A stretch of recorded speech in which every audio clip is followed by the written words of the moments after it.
starting with Mary Wigham and Tim Manders from the Netherlands Institute for Sound and Vision for a presentation that is called Through a Glass Darkly. So if you're okay, I invite you on stage and we can give them a round of applause, please.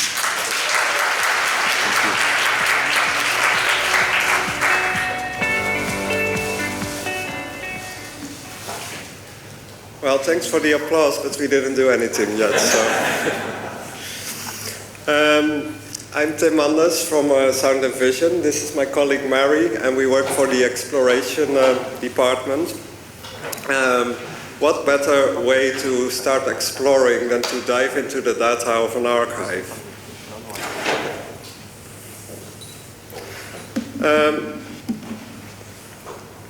As we all know, archives are the new gold, but you have to know where to look. You have to know where to look through the lens of our metadata, because that is often the looking glass that you can approach the real gold, that is the content of our archive. But at Sound and Vision, the data is not always very consistent, because of reasons that I will tell you about in a bit.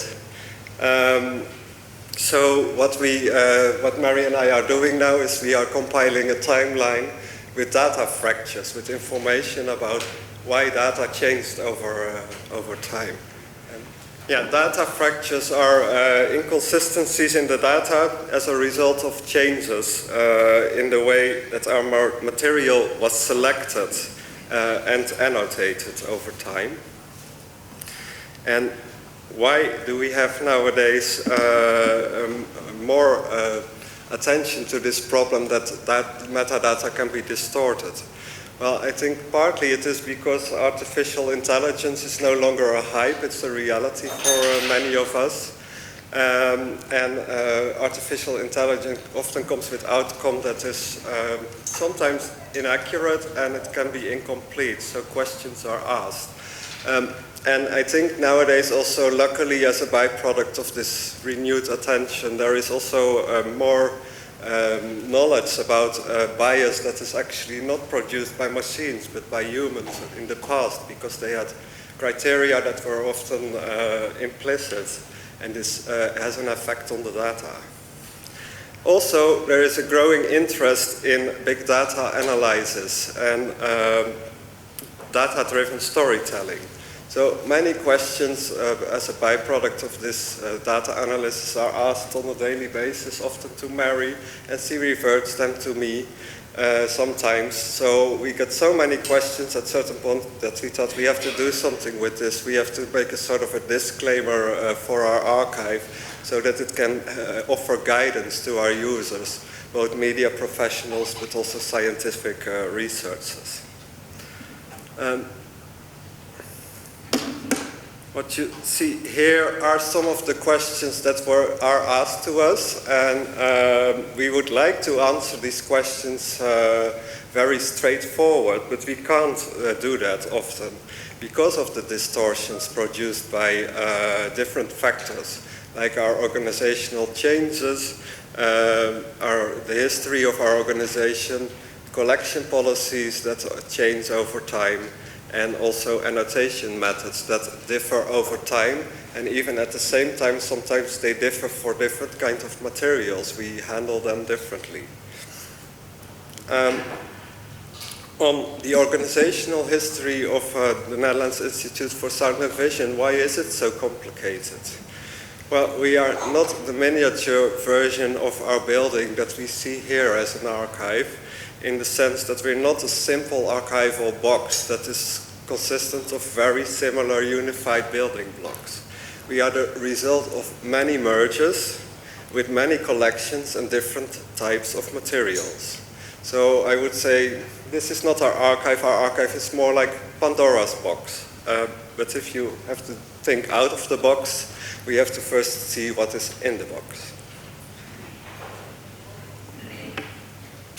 Sound and Vision has so many collections with their own different legacy systems, different metadata models from origin often, So we cannot really expect that all the data is very unified and you can compare all the building blocks.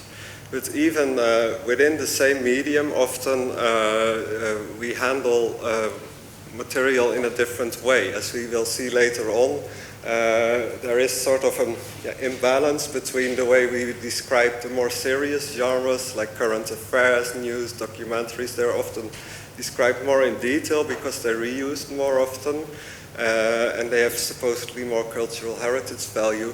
They are described more detailed than the more lightweight genres like entertainment, quiz shows, drama productions. So there is a bias also there. Here you see a sort of a representation of the timeline that we have an online version of, but for the sake of this presentation we made it like this, a little bit clearer.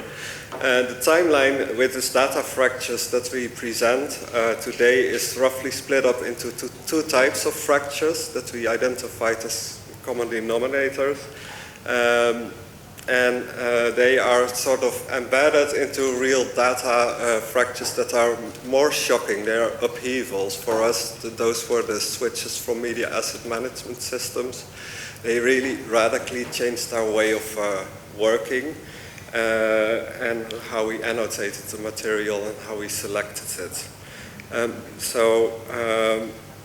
The same goes for a massive project like Images for the Future, where we started to digitize massive amounts of content, and it propelled us fully into the digital domain. In between those upheavals that I mentioned, there are quite apparent data fractures if it comes to selection and collection practices. We moved from almost bagging in the beginning, in the 90s. Before the 90s, we started to really bag the news broadcasters and other broadcasters. Can you please give us your raw material? So we were very dependent on what they gave us, and they didn't give us much, to be honest. And then we started to have a bit more of an independent position, where we decided ourselves what we will register on tape, but it was expensive, so we didn't register everything. But still, it was our own choice, so that was already an improvement. And then finally, since 2006, we hooked up our media asset management system to the digital production, broadcasting and archival chain, so we could ingest all that production. So from that year on, we were much more complete in terms of coverage. Related to the way we selected our material, we also readjusted how we annotated it. Like I said before, we couldn't handle everything very much in detail, so we made a choice to differentiate our annotation methods. And news was described much more fine-grained than quiz shows or than comedies, as we will see in a bit as well. Here, a static example of how data fractures have an effect on archival data. We see the field subject thesaurus is not equally distributed in terms of filling over different types of materials and genres. Then, even more interesting is the diagram with differences over time. Here you see immediately that something really radically changed in 2015. That's because Julia, that's sitting over there, decided so. No, I'm kidding. No, but she did lead a big change program that we called media management, in which we started to reduce the time spent on manual annotation, and we started to have different methods to enrich our catalog by lobbying for broadcasters' metadata and also using automatic techniques. So, what if we had a timeline with not only these big shockers of Julia coming, but also the smaller ones that could help our users? So this is what we made, and I will show you how it looks like. And it's not moving. There it is. This is what we came up with. I cannot really hover over the dots now, but what you see here in the yellow line represents changes in annotation policies and methods. And if you hover over a dot, it will pop up with a little box of information on what happened. The blue line represents selection and collection policy changes. And the categories are not really strict because the blue, if something happens in blue, it also often has an effect on the yellow dots. So it's also not complete. We have to sometimes do some data archaeology because not every change is often very well documented. It's something we want to improve in the future.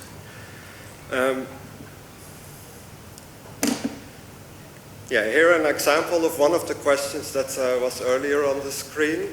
Can I see all headshots of Dolf Janssen in our archive? The short answer is we cannot. As you see in the box with the face labels that are in our catalog, there is no Dolf Janssen mentioned there. So I can say we cannot, so that would be the end of my presentation. But I'm also curious why not and what happened before. Can we find headshots before in our archive?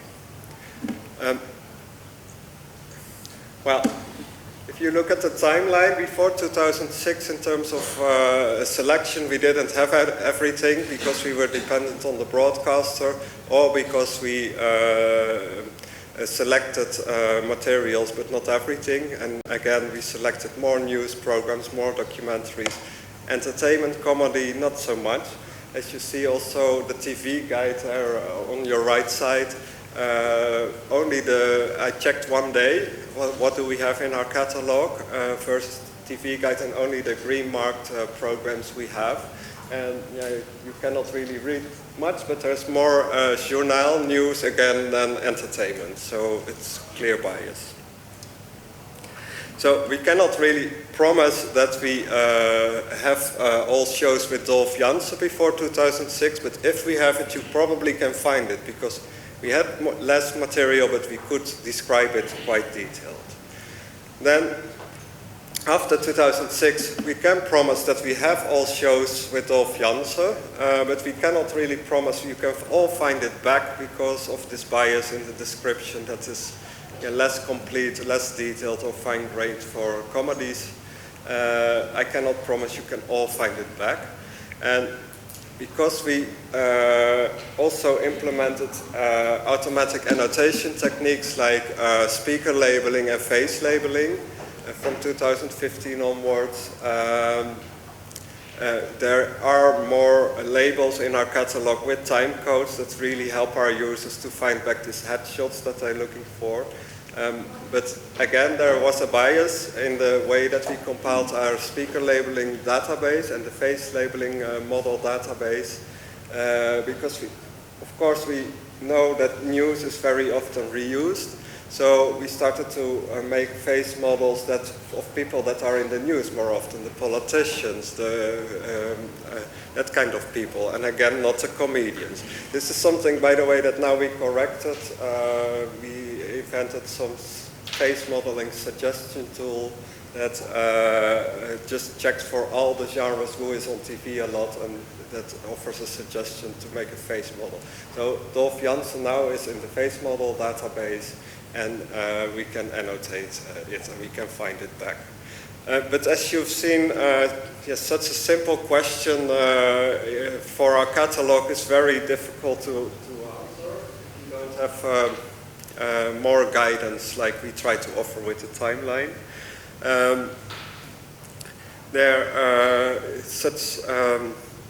Data fractures have profound effect on how you can retrieve the content that you're looking for.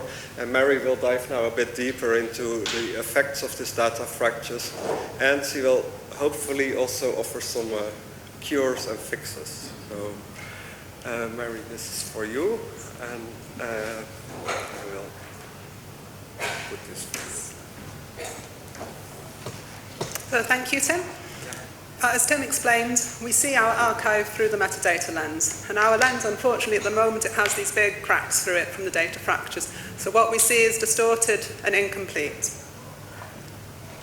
And this is a real impediment to our use of the archive. The simple task of finding material is seriously affected, because findability varies depending on how well something was described. Some material may not be findable at all. And what you can't find, you can't reuse. So that has a serious effect for reuse. But something that's a bit more insidious, what you do find are the things that were regarded to be important in the past. News, but then also certain types of people, politicians, and predominantly white and male. So the view that we have of our archive from the results that we find is biased. But we don't know that because we don't know what we miss. So then users can be given a wrong idea of what is available in the archive. And the more difficult problem is when you want to do data analysis, because data analysis doesn't just require that you can find the data needs to be comparable too. If the data is too different, it may be impossible to do a comparison. In other cases, it may be necessary to do it by hand, which limits the scope. But in the worst case situation, you may not be able to do something with the whole data set, then you say, let's limit it to a more homogeneous, more balanced data set. And then we can do a decent data analysis. If you don't take into account the limitations, in the best case it may produce some misleading results, in the worst case they could be completely wrong. But again, we have a more subtle effect that if there are parts of the collection that are well described and homogeneous, it's tempting to do data analysis on those parts of the archive. So then we're strengthening the decisions that were made in the past, and we will be more likely to conduct research on news and on white male politicians than on other areas of the archive. So as Tim said, these questions, we unfortunately can't answer them. We can't look at the newest political parties because those politicians aren't in our thesaurus yet. We can't trace the career of Jo van den Ende because we don't have his commercial material, as we store public service broadcasters predominantly. We can't say what the most popular Dutch TV programme of all time is, because the way that viewing figures were recorded has radically changed. We can't look into gender and ethnicity representation, because we don't have everyone in the thesaurus, and we only have, for a part of the people in the thesaurus, a link to Wikidata, which can tell us that information about gender and ethnicity. Tim explained about the headshots for Dolph Janssen, and I'll come on to the Eurovision Song Contest example shortly. So these fractures really get in our way, so we want to fix them. And just as with a broken arm, we have two options. We can go for the painkillers, which don't really fix the fractures, but they do help people to work with the archive better. So this is the project we've embarked on to really describe those fractures well so that we can inform users and they can understand the effects that this can have on their work. In some cases, we can even compensate for fractures. For example, in our Media Suite tool, we have access to the National Library collection of wartime newspapers. Now, there are far more wartime newspapers that are pro-Nazi than there are anti-Nazi newspapers. With the result that if we do an analysis, for example, we search for the word Jew, then you find that it occurs far more frequently in the pro-Nazi newspapers. But yeah, there are far more newspapers. Whereas if we then calculate the percentage of newspapers in which that word occurs, suddenly the picture is completely different. It was actually the anti-Nazi papers who were discussing Jews more often. But better than a painkiller is a real cure. So we want to improve our metadata to make it more consistent and more complete. We want to improve our thesaurus so that it better represents the wide range of people who appear in the media. And we want to add more material to our collection to fill in those gaps. An example of fixing these fractures, if a year ago you were to ask this question, I want to see the first Eurovision contest with a Dutch participant of colour, the answer would have been no. And that's a real shame, because it was an iconic moment. Let's see if we can move this on again. Yeah. What was the reason that we couldn't do this? Well, the Eurovision film was not deposited at that time. In fact, for the first 10 years of the contest, we only had 3 complete broadcasts. There was an opportunity that might have been retrieved in the material that was unknown during the Images of the Future project.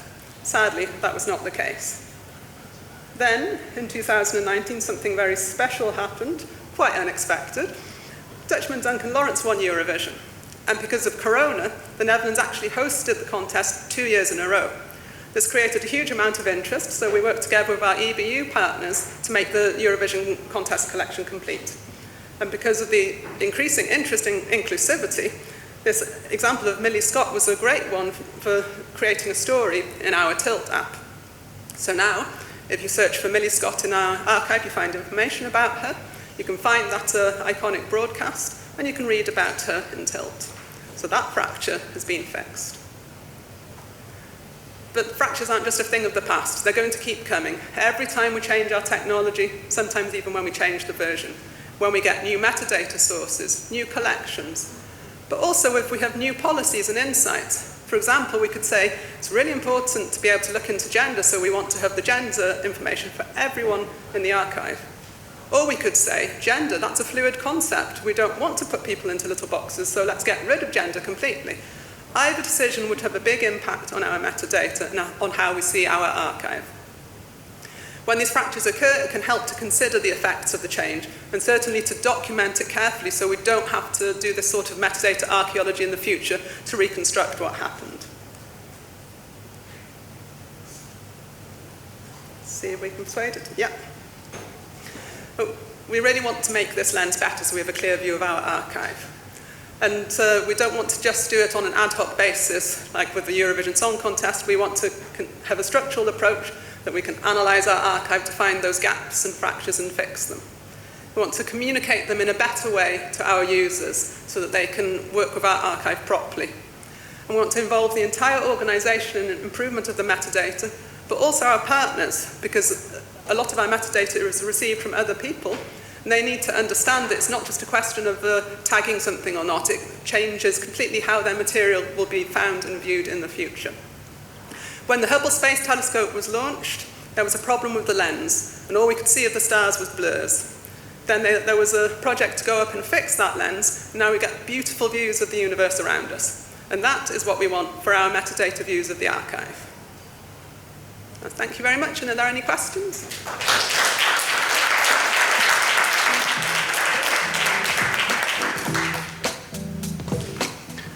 Yeah.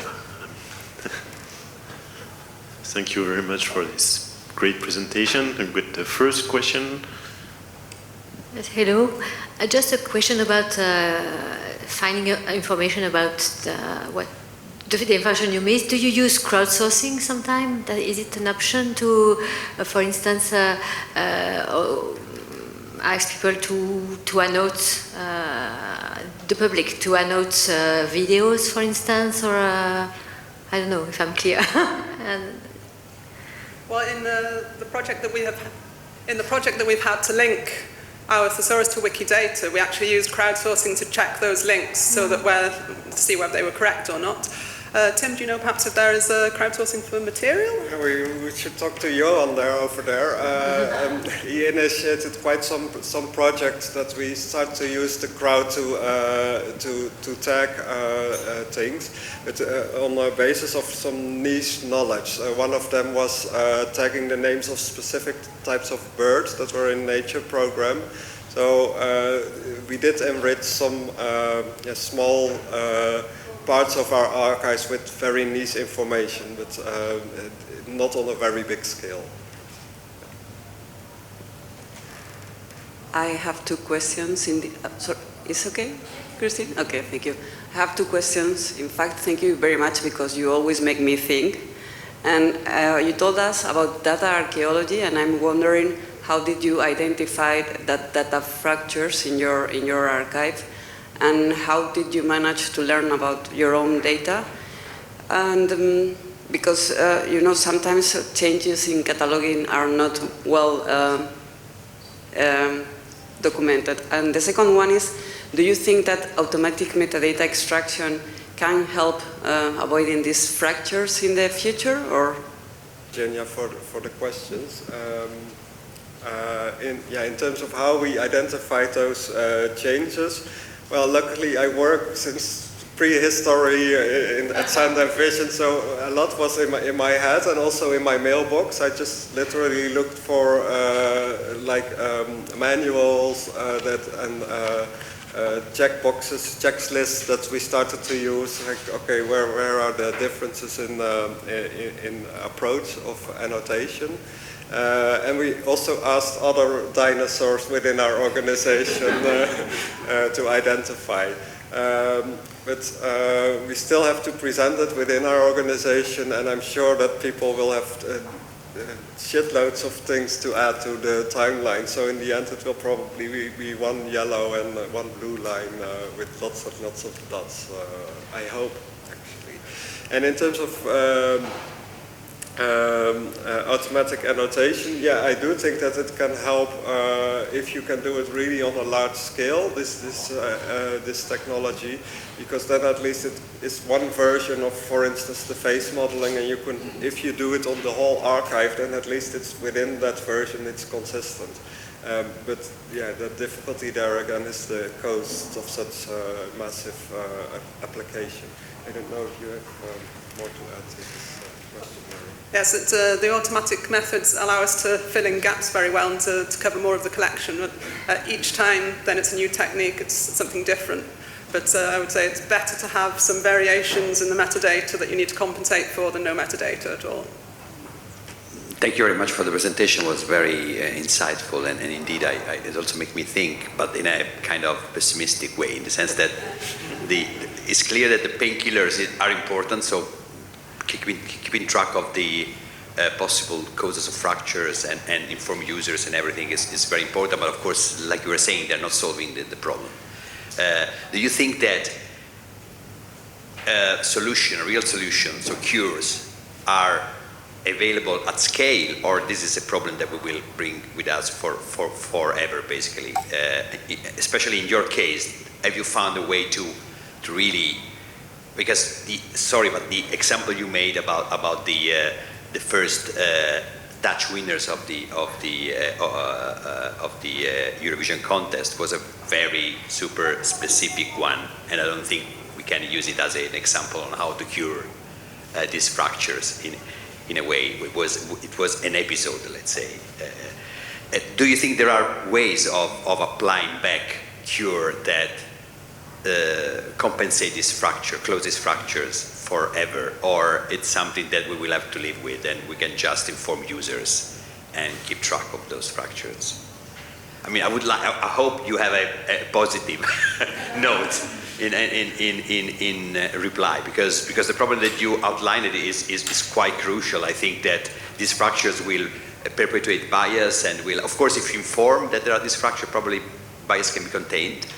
But otherwise, I see a quite dark future in a way. So sorry to close with this not positive note. Yeah, unfortunately, I'm also a bit pessimistic on how you can really cure especially the things that you don't have. But I think at least on the positive sides there, at least we can identify them, for instance, by scanning all the TV guides and checking and comparing what we don't have, and hopefully retrieve some of these collections. But in terms of the total cure, I think there is none.